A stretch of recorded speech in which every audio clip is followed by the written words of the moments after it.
Minecraft Steve, take me by the block, lead me to the biome that you understand. On Minecraft Steve, the adventure to the mine shaft with the diamonds is really cool.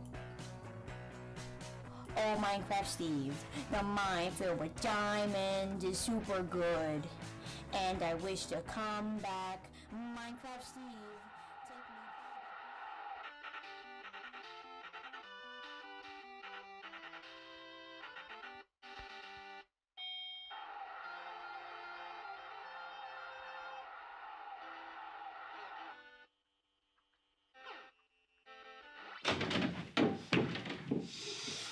How is the sick boy? I brought you a present. Okay. Open it up. A book? When I was your age, schools were still segregated. Does it have any Pokemon in it? No. Once upon a time, there was 3 little pigs. In a warm cabin in the woods, a old mother cared for her 3 little pigs, but food was scarce. So when they were old enough, she sent them away from home and told them to never return, to go as far away from here as possible. She was afraid. They decided to settle in a vast, dark, mysterious forest. First, Little Pig was very lazy. He didn't want to work at all, and he built his house out of straw. The second Little Pig worked a little harder, but he was somewhat lazy too, and he built his house out of sticks. Then, they sang and danced and played together the rest of the day. The third Little Pig worked hard all day and built his house with bricks. It was a sturdy house, complete with a fine fireplace and a chimney. It looked like it could withstand the strongest winds. But the next day, something changed. A giant, ferocious wolf, looking for the pigs, apparated in the woods near the pigs. He appeared different than an ordinary wolf. His eyes were blackened, and it seemed as though his body was falling apart. He saw the straw house, and he smelled the pig inside. So he knocked on the door and said, Little pig, let me in, let me in. I've come to devour you and your little brothers. But the little pig saw the wolf's big paws through the keyhole, so he answered back, Nah, Chief. Then the wolf showed his teeth and said, Then I'll huff, and I'll puff, and I'll blow your house down. So he huffed and he puffed, and he blew the house down. The wolf opened his jaws abnormally wide and bit down as hard as he could. But the first little pig escaped and ran away to hide with the second little pig. The first little pig felt as a divine miracle had taken place, since he wasn't eaten. The wolf continued down the lane as he passed by the second house made of sticks, and he saw the house and smelled the pigs inside. So he knocked on the door and said, Little pig, let me in, let me in. I've come to devour you and your little brothers.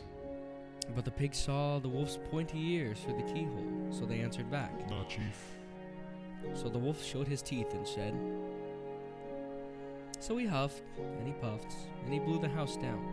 The wolf was greedy, and he tried to catch them both at once, but he was too greedy and got neither. His big jaws clamped down on nothing but air, and the 2 little pigs scrambled away as fast as their little hooves would carry them. The wolf chased them down the lane, and he almost caught them, but they made it to the brick house and slammed the door before the wolf could catch them. The 3 little pigs, they were very frightened. They knew that the wolf wanted to eat them, and that was very, very true. Food wasn't only scarce for the pigs, but all of the animals. And now he could smell all 3 pigs inside, and he knew that 3 pigs would make a lovely feast. So the wolf knocked on the door Little and said, pigs, let me in, let me in. But the little pigs saw the wolf's narrow eyes through the keyhole, so they answered back. Nah, Chief. So the wolf showed his teeth and said, Then I'll huff, and I'll puff, and I'll blow your house he down. huffed and he puffed. He huffed and he huffed. And he huffed, huffed, and he huffed, puffed. But he could not blow the house down. At last he was so out of breath that he couldn't huff and he couldn't puff anymore. So he stopped to rest and thought a bit. But this was too much. The wolf danced about with rage and swore he would come down the chimney and eat the little pigs for his supper. But while he was climbing onto the roof, a little pig made up a blazing fire and waited for the wolf to descend. Then the wolf came down the chimney, and the little piggies watched and laughed as the wolf fell into the raging fire, burning so hot that it was white as paper. But the wolf simply smiled. The wolf stepped forward as clumps of skin and fur fell off of his rotting body. The pigs backed up to the door of the home, terrified of their intruder. The jaw of the almost unrecognizable creature shuddered as if to emulate a laugh. The pigs attempted to get the door open, but to no avail. It was almost as if someone was holding it shut from the outside. The bony creature slowly incapacitated each of the pigs as they ran throughout the home and skewered them over the fire. The pigs screamed out in agony as they slowly and painfully burned to nothing but ash.